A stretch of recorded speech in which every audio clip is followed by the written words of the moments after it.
Setiap kali lambat makan, perut mula rasa pedih, ulu hati rasa terbakar, asid naik ke tekak, rasa loya, badan pun lesu. Dengan gaya hidup kita hari ini, makan tak tentu masa, minum kopi terlalu banyak, tekanan kerja yang tinggi, tak heran kalau makin ramai mula rasa tak selesa di perut.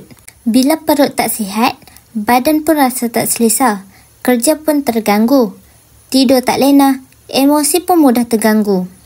Sebab tu, kami nak perkenalkan satu ikhtiar semula jadi yang ramai dah cuba, iaitu jus kolik.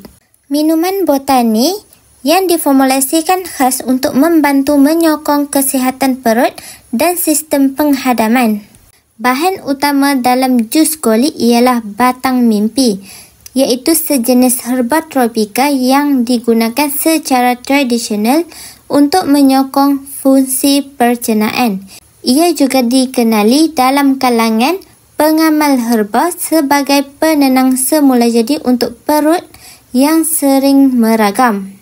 Kalau anda sedang alami ketidakselesaan perut, pedih ulu hati, angin, sendawa berlebihan, mungkin ini adalah masa yang terbaik untuk ikhtiar dengan cara semula jadi.